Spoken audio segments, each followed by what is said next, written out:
नमस्कार बच्चों। हम सभी जानते हैं कि हमारी राष्ट्रभाषा हिंदी है और इसके उत्कर्ष के लिए, इसके ज्ञान को बढ़ाने के लिए हमें सदैव प्रयासरत रहना चाहिए। आजकल या पहले से भी हम अपने स्कूलों में हिंदी बोलते आ रहे हैं, अपने घर में हिंदी बोलते हैं और सरकारी कामकाज में भी हिंदी भाषा का प्रयोग होता है। अब जब विभिन्न सेवाओं को करने के लिए हमें हिंदी की आवश्यकता होती है, उस भाषा के ज्ञान को और अधिक अच्छा जानने की आवश्यकता होती है, उसको बढ़ाने की आवश्यकता होती है, तो स्वाभाविक है कि उसके लिए कुछ प्रयास भी करने होंगे। अब प्रयास कैसे?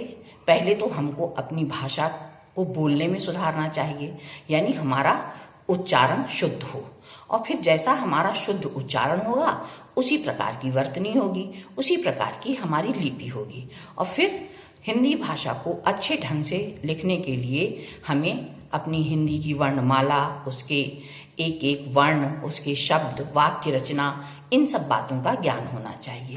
अब कोई विषय है जिसके विषय में हमको लिखना है, तो स्वाभाविक है कि उस विषय को हम कितने अच्छे ढंग से लिखें, उसको किस तरह से सिस्टमैटिक लिखें, उसे किस तरह से तारतम्यता उसकी बनाए रखें, जिसे हम कंटिन्यूटी कहते हैं, उसे बनाए रखें, ये भी बहुत आवश्यक होता है। तो अब ये सब करने के लिए, ये सब जानने के लिए हमको निबंध लिखने का तरीका आना चाहिए। अब जब निबंध लिखने का तरीका आना चाहिए तो सबसे पहले तो हमें ये जानना पड़ेगा कि निबंध क्या है। जिस तरह से गद्य लेखन किसी भी भाषा और साहित्य को लिखने की एक बहुत अच्छी कसौटी होता है, उसी तरह गद्य साहित्य की कसौटी निबंध है।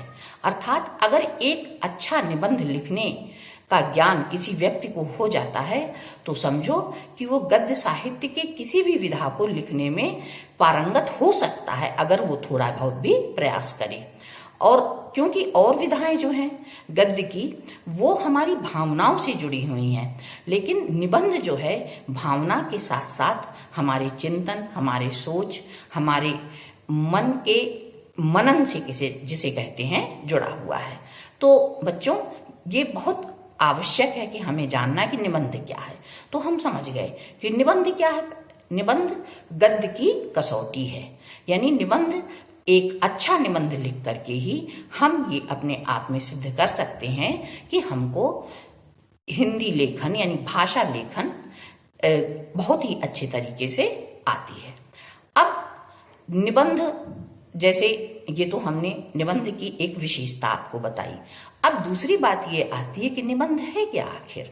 तो जैसे हमारे मन में कोई विचार आता है, कोई विषय आता है जिस पर हमको लिखना है, तो जब वो विचार और विषय जिस पर हमको लिखना है उस पे हमने सिस्टमैटिक ढंग से लिखा, यानी उसको लिपिबद्ध किया, बहुत ही अच्छे तरीके से उस विषय को बांधा, मतलब वो बिखरा बिखरा नहीं होना चाहिए, बहुत अच्छे ढंग से बंधा हो, एक एक बात उसकी स्पष्ट हो, उस शुरुआत से लेकर अंत तक, उसी को हम निबंध कहते हैं। अब निबंध तो विभिन्न विषयों पर लिखे जाते हैं। निबंध जैसे त्योहारों पर भी लिखे जाते हैं, मौसम पर लिखे जाते हैं, अन्य भी विषयों पर लिखे जाते हैं। तो अब कोई भी निबंध लिखने से पहले कुछ बातों का ध्यान रखना आवश्यक है। वही तो निबंध लेखन की कला है कि आखिर वो कौन कौन से अंग हैं जिसके द्वारा हम एक अच्छा निबंध लिख सकते हैं। पहली बात तो निबंध का शीर्षक बहुत ही आकर्षक होना चाहिए। जब हम निबंध लिखते हैं तो उसका शीर्षक जिसका हम चुनाव करें वो बहुत ही आकर्षक होना चाहिए, यानी उसके शीर्षक को पढ़ते ही पढ़ने वाले के मन में उत्सुकता जाग जाए कि आखिर इसमें लिखने वाले ने क्या लिखा है, ये बात होनी चाहिए। दूसरी बात, प्रस्तावना, जिसे हम भूमिका कहते हैं, इंग्लिश में हम उसको इंट्रोडक्शन भी कहते हैं। तो वो प्रस्तावना ऐसी होनी चाहिए कि जिससे बात बिल्कुल स्पष्ट हो।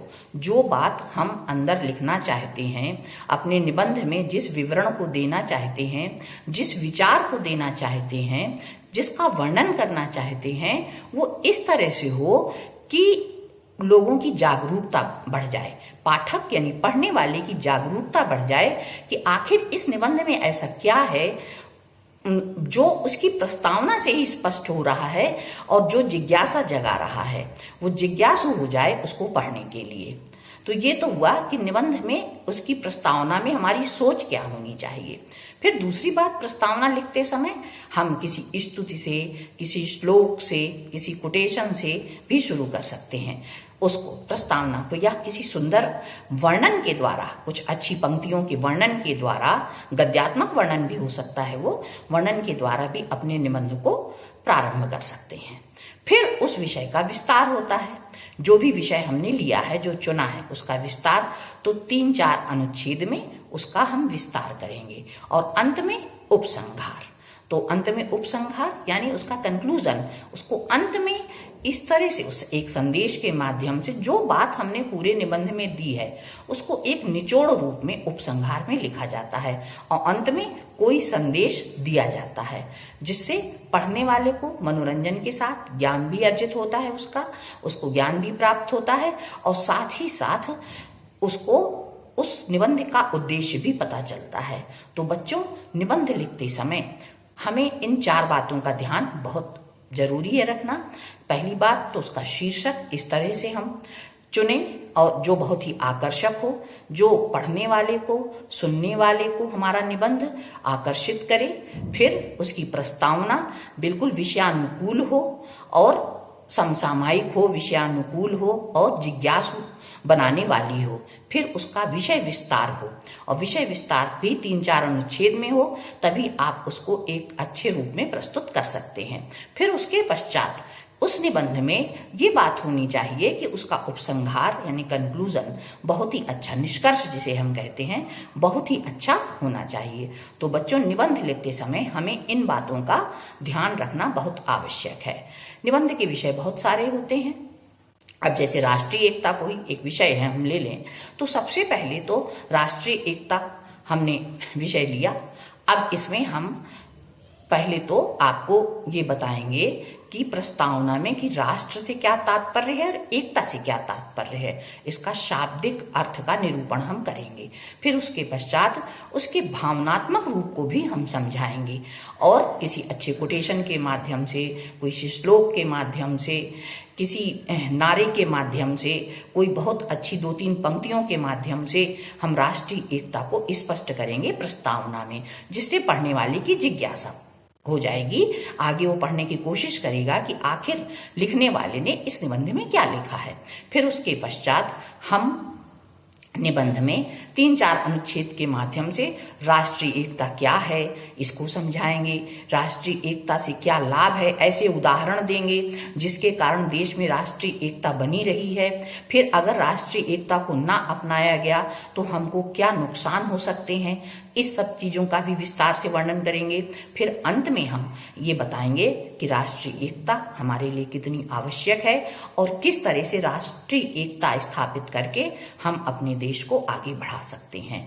एक प्रकार का संदेश आपका जाएगा।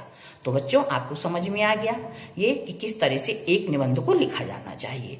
तो बच्चों, हमने आपको बताया कि निबंध क्या है पहली बात तो, और हमें अपनी भाषा के उत्कर्ष के लिए जिन बातों को आगे बढ़ाना होता है, जिससे कुछ सीखना होता है, तो उसमें निबंध एक मुख्य स्थान रखता है। इसीलिए आपके कोर्स में निबंध है, इसीलिए आपको निबंध लिखने का तरीका सिखाया जाता है, जिससे आपका भाषा ज्ञान बढ़े। फिर निबंध लिखते समय हमें किन किन बातों का ध्यान रखना पड़ता है। निबंध किसी भी विषय पर हो सकता है, ये भी है, निबंध किसी भी विषय पर हो सकता है। और निबंध लिखते समय हमने भी बताया आपको कि किन किन बातों का ध्यान रखना एक अच्छा निबंध लिखने के लिए। फिर साथ में निबंध के कई प्रकार होते हैं, ये भी जानना हमें जरूरी है। तो निबंध के प्रकार जैसे एक कहा जाता है वर्णनात्मक निबंध, यानी किसी भी विषय का वर्णन है, किसी स्थान का वर्णन है जैसे है, फिर उसका वर्णन देना है हमको। किसी व्यक्ति विशेष का है तो उसका इतिहास देंगे, उसके विषय में बताएंगे। किसी स्थान का वर्णन देना है तो उसकी उन प्रमुख बातों को लेंगे। तो ऐसे निबंध वर्णनात्मक के अंतर्गत आते हैं। फिर विवरणात्मक निबंध, कोई विवरण देना है, कोई बहुत ही ऑथेंटिक विवरण देना है, कोई ऐसा टॉपिक है जिसमें हमको विवरण के रूप में में पूरा लिखना है तो उसको विवरणात्मक निबंध के अंतर्गत आता है। इसमें ऐतिहासिक निबंध भी होते हैं, आकस्मिक घटना वाले निबंध भी होते हैं। फिर होता है विचारात्मक निबंध। विचारात्मक यानी हमारे मन के चिंतन से कोई विषय उठे हों जिस पे हम विचार करें और उसका विवेचन करें, फिर हम कहें उसका विश्लेषण करें, वो विचारात्मक निबंध के अंतर्गत आते हैं। इसमें हमारी अपनी काल्पनिक सोच भी हो सकती है विचारात्मक निबंध में। जैसे अब यही है, एक टॉपिक है कि मन के हारे हार है, मन के जीते जीत। अब ये एक विचारात्मक निबंध है, इसमें हमको ये सिद्ध करना है कि किस तरह से ये जो कोटेशन है कि मन के हारे हार है, मन के जीते जीत, तो इसमें हमें अपने विचारों के द्वारा से इस बात को स्पष्ट करना है कि ये कोटेशन, ये जो कथनी कही गई है, ये कहाँ तक सच है। इसी तरह पराधीन सपने सुख नाही, ये सब कुछ विचारात्मक निबंध के अंतर्गत आता है। पहला सुख निरोगी काया, इस टाइप के जो निबंध आते हैं वो इसी श्रेणी में रखे जाते हैं। तो आशा है बच्चों आपको समझ में आ गया होगा कि निबंध लिखते समय हमें किन बातों का ध्यान रखना है। निबंध गद्य की कसौटी है, एक अच्छी भाषा के ज्ञान के लिए, एक अच्छी तरह से लिखने के तरीके को जानने के लिए निबंध लेखन बहुत आवश्यक है। और बच्चों इतनी बात तो हमने कर ली, और उसमें एक महत्वपूर्ण बात और रह गई है जो हमें जानना बहुत आवश्यक है निबंध लेखन में, वो है भाषा।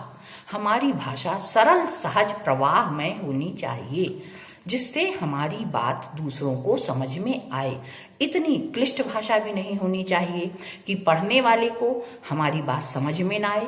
दूसरे ऐसा निबंध भी नहीं होना चाहिए कि उसकी तारतम्यता ही टूट जाए, वो बिखरा बिखरा लगे। हमारी भाषा ऐसी नहीं होनी चाहिए। हाँ, मुहावरों का प्रयोग हम कर सकते हैं आवश्यकता के अनुसार, लोकोक्तियों का प्रयोग भी कर सकते हैं आवश्यकता के अनुसार। तो इस तरह से निबंध लिखते समय भाषा का ध्यान रखना भी हमें बहुत आवश्यक है। और एक बात और है बच्चों, लिपि।